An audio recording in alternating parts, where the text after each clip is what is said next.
যে ব্যারিস্টার সুমনের সহকারী, তার উপর আপনারা কি করেছেন? ক্রাশ খেয়েছেন। তার বৃত্তান্ত কিছুই জানেন না আপনারা। আমরা কি করেছি? আমরা ইন্ডিয়ান প্রোডাক্ট বয়কট করেছি, আর সে কি করেছে? ইন্ডিয়ান প্রোডাক্টের বিজ্ঞাপন করা শুরু করেছে। প্যারাশুট অ্যাডভান্স সিক্রেটস আলমন্ড, যা আপনার চুলকে রক্ষা করে ড্যামেজ থেকে আর চুলকে করে কোমল এবং মসৃণ। তার উপরে সবাই ক্রাশ খেয়েছে। সে একটা এই ফয়দাটা নিতে চাইতেছে, কিন্তু সে জানে না যে বাঙালি কিরকম।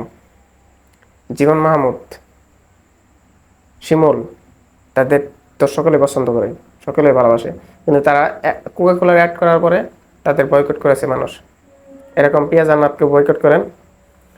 এই এই সংবাদটা পিনাকি ভট্টাচার্য, আমাদের এক ভাই, তিনি প্রচার করেছেন। তারপরে হয়তো সে পিয়া জান্নাত শুনেছে, শোনার পরে তিনি লাইভে এসে আমার ফেসবুকে যারা শুভাকাঙ্ক্ষী আছে, অনেক ফলোয়ার্স আছে, তারা জানে না, তাদেরকে আমি জানাতে চাই যে আপনাদের একটু জানা উচিত যে 1971-এ ইন্ডিয়া আমাদেরকে তারা তাদের অনেক আর্মি পার্সন পাঠিয়েছে, তারা হেল্প করেছে আমাদেরকে। যদিও তারা নিজেদের স্বার্থে করেছে বা হোয়াট এভার, বাট তাদের স্বার্থে যদি আমরা বেনিফিটেড হই, উই শুড অ্যাপ্রিসিয়েট ইট। হ্যাঁ, না হলে এই যে এত বড় বড় কথা, এই তারপরে ফেসবুক কিছুদিন পর পর আপনার ফেসবুক বন্ধ করে দেবেন। এই ফেসবুক কারা চালায়? ফেসবুক কি মার্ক জুকারবার্গ কি ওনার রিলিজন কি জানেন আপনারা? অশিক্ষিতর একটা লেভেল থাকে, লেভেল বাদে আপনার অশিক্ষিত হয়ে যান। একটু যান, একটু গুগল করেন, একটু গুগল করে জানেন যে যাদেরকে বয়কট করতে চান তারা কোথায় আর আপনারা কোথায়।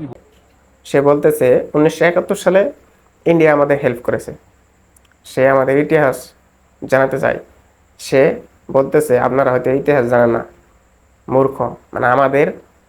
আমাদের কি বলছে বুঝছেন আপনারা? আমাদের বাঙালিদের অপমান করতেছে। আশা করি এমন লোকের উপর ক্রাশ খাবেন না যারা কিনা এরা ব্যবসা চাইতেও খারাপ। এরা আমাদের মূর্খ হিসেবে আখ্যা দেয়, আর তাদের উপর ক্রাশ খান আপনারা। আমরা বাঙালি হিসাবে এতটাই অদর্ব হয়ে গেছি যে এমন লোককে আমরা এমন জায়গায় বসাই যারা এখানে বসার যোগ্য না। যদি ভিডিওটা ভালো লাগে একটা লাইক দিবেন এবং পরবর্তী ভিডিও পাওয়ার জন্য একটা সাবস্ক্রাইব করবেন।